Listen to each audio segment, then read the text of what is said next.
वे नमक है। अब आइए मैं आपका एक और नाम बताता हूं जो बहुत ज्यादा मिस है इन दिनों में, और वो पतरस में क्या लिखा है। वो कहता है तुम उसके जीवित पत्थर। कहिए जीवित पत्थर। कहिए अपने पास वाले को आप जीवित पत्थर हो। इंग्लिश में लिखा है we are the living stones of God. पत्थरों में कभी जान नहीं होती, पत्थर बेजान होते। उनको लात मारो, गाली दो, कुछ भी कर दो, क्या भी कर दो, कभी रिएक्ट नहीं करते। लेकिन बाइबल कहती है तुम उन पत्थरों की तरह नहीं। एक दिन यूहन्ना बपतिस्मा दाता इस्राएलियों के सामने खड़े होके यरदन नदी पे प्रचार करके कहते हैं अपने पापों से मन फिराओ और बपतिस्मा लो। फरीसी आते हैं, कहते हैं हे जॉन बैप्टाइज अस, हमें बपतिस्मा दे। वो कहता है नहीं, मैं तुम्हें नहीं दे सकता। और तुम्हें किसने सावधान किया ये मानने के लिए? तो ये ना समझो कि तुम परमेश्वर की संतान हो, क्योंकि परमेश्वर इन पत्थरों से अपनी संतान निकालेगा। वो उनको वार्न कर रहा था, अगर आप उसको छोड़ दोगे ना तो याद रखना फिर भी वो अकेला नहीं है, संतानों से, पत्थरों से वो अपनी संतान निकालेगा।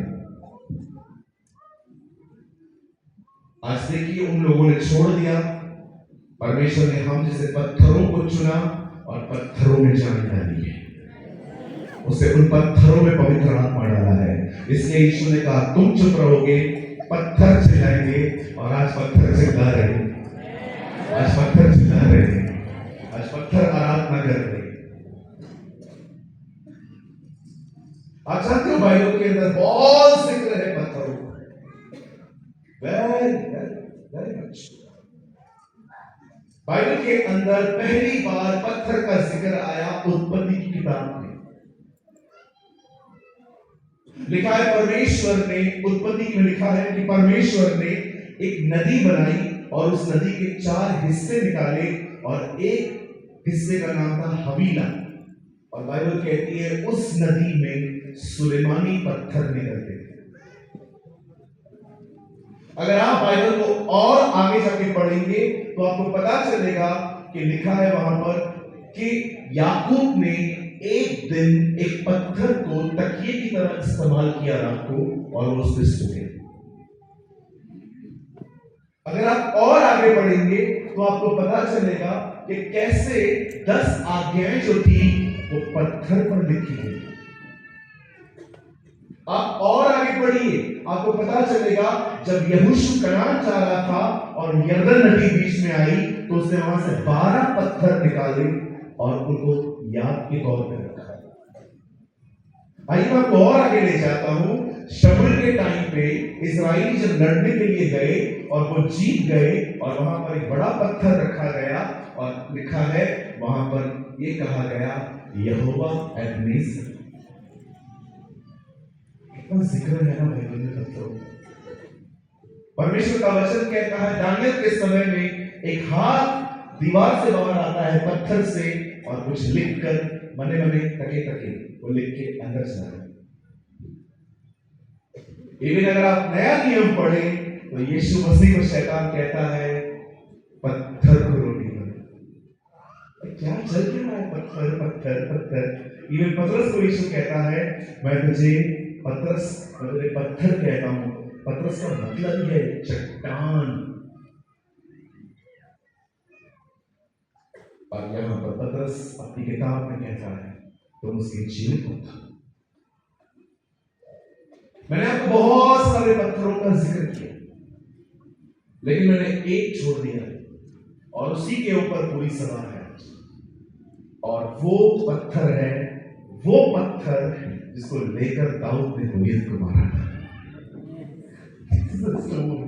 आपने कभी ये नोटिस किया पत्थर से लेके उससे दाऊद ने कैसे एक गोलियत को खत्म कर दिया? चलिए सब तैयार हैं? आज मुझे आपके चेहरों पे दिखता है वहां एक्साइटेड। यस पास्टर जल्दी बताओ क्या है ये सब। वंडरफुल। Listen to me. एक दिन इस्राएलियों के सामने गोलियत नाम का एक बंदा आता है। कहते हैं ये 5 हाथ लंबा था। लगभग एक आदमी का हाथ 3.25 फीट का रहता है। अगर 3 भी पकड़ो तो 15 फुट होते हैं।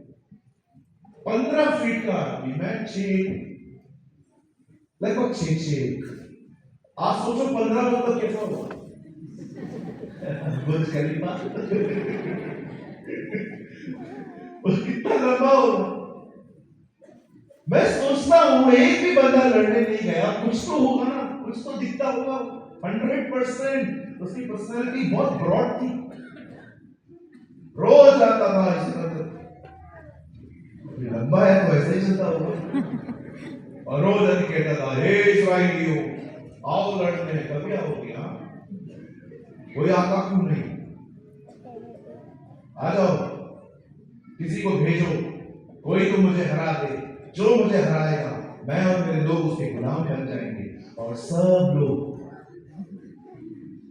देखा डाक पीसते थे।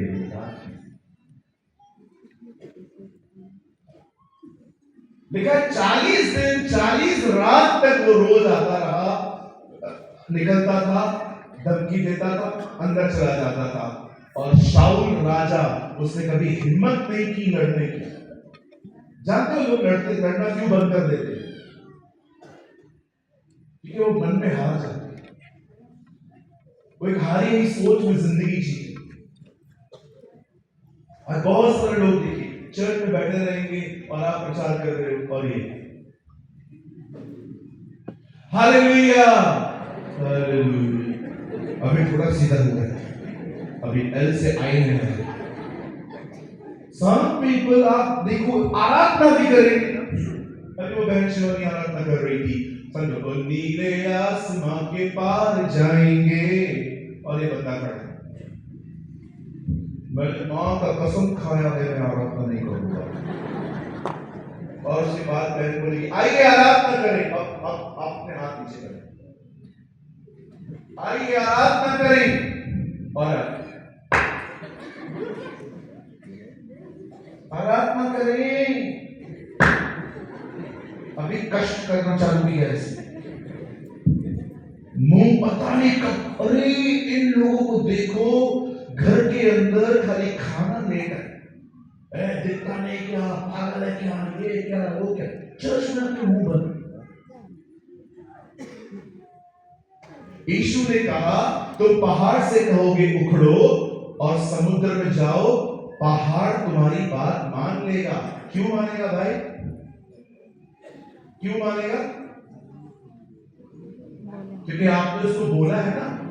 तो मुझे एक बात का जवाब दो छत्तीसगढ़ के लोगों, मुझे बताओ। यीशु ने कहा पहाड़ से कहोगे उखड़, वो उखड़ेगा। क्यों? क्योंकि आपने कहा। तो मेरे सवाल का एक जवाब दो, पहले पहाड़ हिला के मुंह।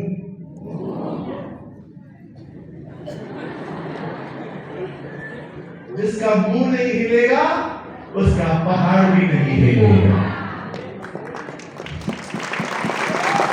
मुझे एक बात बताइए, दुष्ट आत्मा इशारों से निकल सकती है? सारी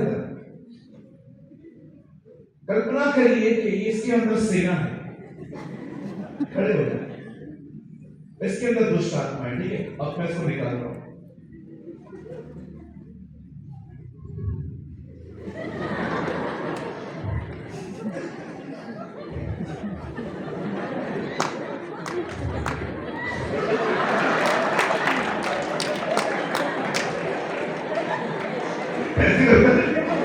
बेइज्जती कर रहा है मेरी।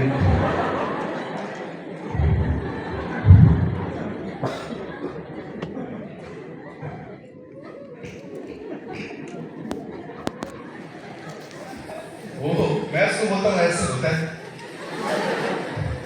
नहीं निकलेगा। यीशु ने कहा तुम कहोगे और इन्हें निकलना होगा।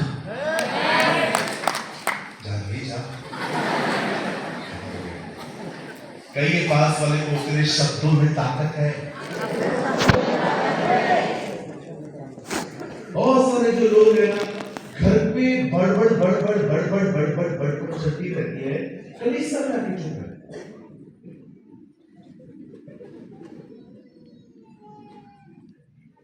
कुछ लोग यहाँ पर कैमरा रहती है, कैमरा देख लूं कौन कौन आया। हमारे चर्च में एक पास्टर आया था, वो अभी बेचारा रोज आता है। एक दिन मैंने कहा, पास्टर जी ये बहुत बड़ी बात है, आप हमारे चर्च में वचन सुनने आ गए। उन्होंने मुझे कहा, एक बार मैं आपके चर्च में आया ये देखने के लिए कि यहाँ पर मेरे लोग तो नहीं आते, तो खुद ही बैठ गए पर उन्हें पकड़ लिया, पूरा बैठ सीख रही होगी। तो फिर पास्टर जी मैं अपने लोगों को भी बोलता हूँ, जिस दिन चर्च नहीं है आप कोई भाई के पास जाके सुन सकते हो। Now listen, वो रोज आके कहता था आओ लड़ो, लेकिन राजा लड़ता ही नहीं। राजा मन में हार चुका था, राजा को लगता था जीतेंगे भी नहीं। अरे एक बार जाओ, लड़के हार जाओ, वापस आ जाओ, कम से कम बेइज्जती तो दूर हो जाएगी। मैं गया था, लेकिन द बाइबल सेज वो गया ही नहीं। कुछ लोगों का रॉन्ग माइंडसेट उनको बहुत तंग करता है। आपने स्टडी स्टार्ट की, आप फेल हो गए और अब आपके अंदर एक बंधन बन गया है, मैं नहीं कर सकता। यार किसने बोला नहीं कर सकते? एक बार फेल हो गए तो उसके बाद दोबारा काम नहीं करोगे। आप जानते हो कई बार हमारे अंदर एक रॉन्ग माइंडसेट पैदा हो जाता है, हम बंधनों में जिंदगी जीते हैं कई बार।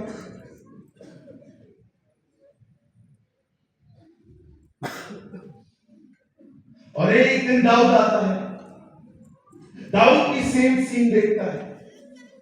दाऊद कहता है कौन है जीते परमेश्वर की सेना को ललकारता है। उसके भाइयों ने उसको सपोर्ट नहीं किया। उसके भाइयों ने कहा तू जा, तेरा कोई काम नहीं है यहां पर। दाऊद लोगों के पास जाता है, पढ़ के देखिए